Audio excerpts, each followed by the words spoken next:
So, y'all ready for little relationships? Okay. I used to be a divorce attorney. And one of the things I discovered as a divorce attorney is that love never is love enough to have a relationship work.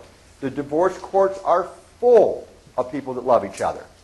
So how many of y'all have ever had a relationship with somebody or do have a relationship with somebody where you know the two of you love each other, but your relationship is a disaster?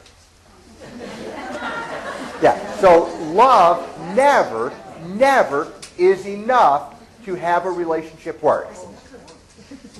The thing that makes the difference is not the love, it's the experience of love. So if I interact with you in a way where you feel loved, our relationship will be wonderful. And if I interact with you in a way where you feel unloved, our relationship will be a mess. So if I want my relationships to be great, it's very simple. All I have to do is make sure that the people in my life feel loved. Now, what creates the experience of love is giving the gift of acceptance and appreciation. And acceptance is nothing more than being at peace with the truth.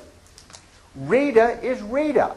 I can love the way Rita is. I can hate the way Rita is. It's totally irrelevant. Rita is still Rita. Acceptance is nothing more than being at peace with the truth. And what creates the experience of love is giving the gift of acceptance and then adding on appreciation. So as I genuinely accept you and appreciate you for who you are, just the way you are, how does it feel? Feels great, doesn't it? And then what happens, just automatically you feel better about yourself, you feel better about life, your walls of protection come down, and then automatically, how do you then feel towards me? It's just automatic. It's not something you think about. It's just an automatic natural reaction. You give love, it comes back. So then, as you then feel better about me, what happens over here in me? The same thing. I feel empowered. I feel better about myself, and I feel better about my life, and then I feel better about you. And then you feel better about me, and I feel better about you, and you feel better about me. And then we create that cycle of loving, supporting, and empowering each other, which brings out the absolute best in people. So how many of y'all can relate to that? Okay, and isn't that what we want in our relationships? That's exactly what we want in our relationships. And that's the way most relationships begin. But they don't stay that way. The reason they don't stay that way is because it's just a matter of time until somebody's hurt gets triggered. So Rita and I have this relationship, sparks are flying, we're deep in the cycle of loving, supporting, and empowering each other, and I've got this hurt. This hurt gets triggered, then subconsciously I perceive it as a threat to my survival, because if I really am worthless, not worth loving, I'm going to die. So subconsciously, I then perceive her as a threat.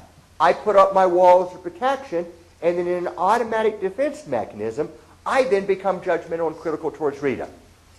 You need to change. You messed up. What's your problem? And as I give non-acceptance, as I become non-accepting towards you, judgmental, critical, or controlling, how does it feel? Lousy. It hurts. And then automatically you put up your walls of protection, and then automatically, how do you then feel towards me? It's just automatic, isn't it? So as I become judgmental, critical, controlling towards you, what's your problem? What's the matter with you?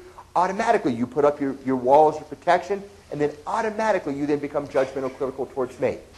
Which then strikes my nerve even more.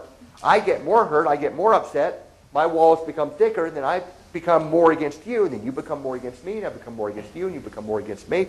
And then we create that cycle of conflict, that cycle of hurting, attacking, and withdrawing from each other, which brings out the absolute worst in people.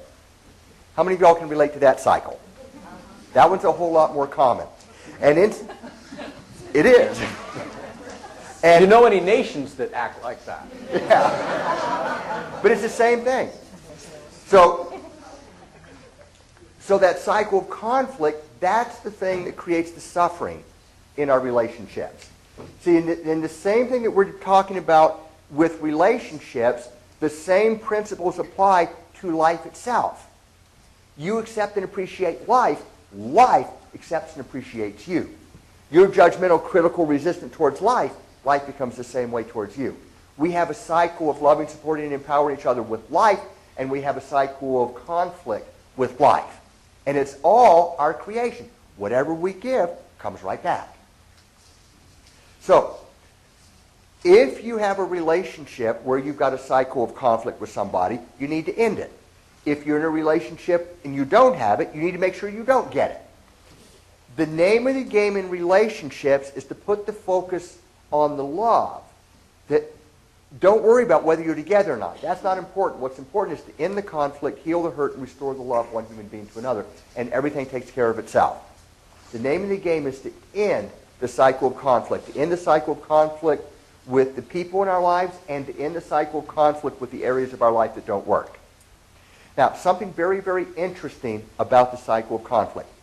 The cycle of conflict cannot exist with only one person.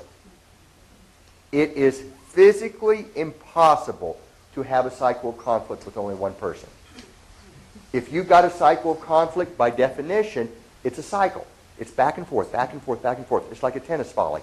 I give non-acceptance to you, you get hurt, you get upset, you give it to me. I give it to you, you give it to me, I give it to you.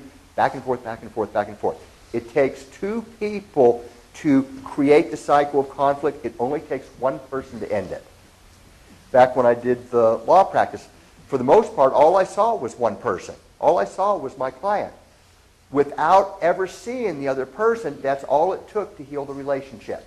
Because when my client changed how he or she was towards the other person, it changed how the other person responded in return.